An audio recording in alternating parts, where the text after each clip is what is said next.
Welcome to Everyday Counseling, a podcast about understanding emotional patterns as they show up in everyday life. In this episode, we'll cover why many people slowly hide parts of themselves over time, how emotional masking becomes normal, and what begins to change when someone allows themselves to be seen more honestly. A lot of people move through life managing perception, not lying, not pretending completely, just editing themselves slightly, depending on who they're around. You know, the Japanese say you have three faces. The first face you show to the world. The second face you show to your close friends and family. Then there's the third face you never show to anyone. It's the truest reflection of who you are. Any of this landing for anyone listening? You might notice it in your tone, your humor, the things you avoid saying. With some people, you become more agreeable. With others, you're quieter. And yet with others, you're even more careful. After enough time, this adjustment becomes automatic. You stop noticing how much energy goes into being understandable, acceptable, easy to respond to. Sometimes it begins very early. You learn which version of you creates less tension, which emotions are welcomed, which reactions get ignored, which parts of your personality feel safer to keep private. So you adapt. Most people do.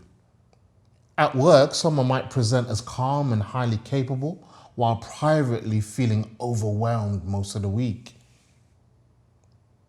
With family, someone may continue playing a role that they've always played, even though it no longer fits who they are now.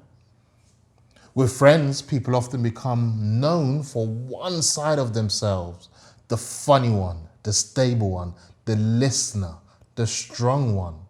And after a while, it can feel difficult to step outside that version.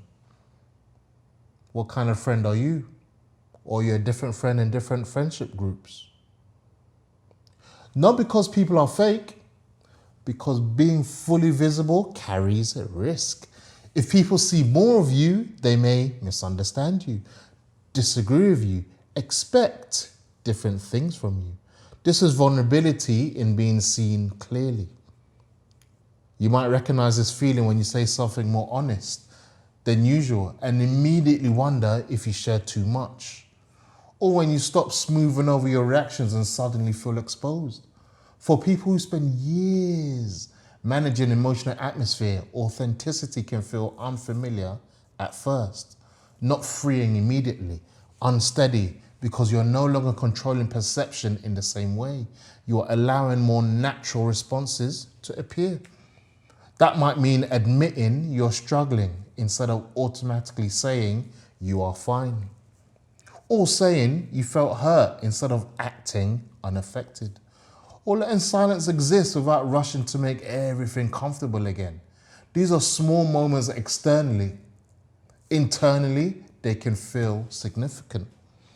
What is interesting is that people often become more emotionally connected once they stop performing steadiness all the time. Not because they become dramatic, but because they become more real, more human. Real conversations usually contain uncertainty, imperfection, contradiction. Someone says what they actually mean instead of the polished version. Someone admits they do not fully know how they feel yet. Someone pauses instead of automatically giving the expected response. That honesty changes the emotional tone of interactions. It also changes how people experience themselves. When you're constantly managing perception, there is always a slight distance between you and the interaction. Part of the attention stays focused on how you are coming across. Once that softens, conversations, oh boy, conversations feel way lighter. You're not monitoring yourself as heavily. You're not rehearsing internally while speaking. You are just present. And presence feels different from performance. It is calmer, less controlled, more connected. This does not mean everyone will understand you perfectly once you become more open. Some people are more comfortable with a version of you that they are used to. But over time, authenticity tends to create stronger connection than careful performance. Not because people expect perfection, usually they're responding to honesty, to congruence, to the feeling that the person in front of them is actually there. That is often what people are searching for underneath conversation anyway. Not polished communication, presence. Not performance, presence. And sometimes allowing yourself to be seen more fully begins very quietly. A slightly more honest sentence, a slower answer, less editing, less performance, more of yourself in the room. In the next episode, I want to do something slightly different.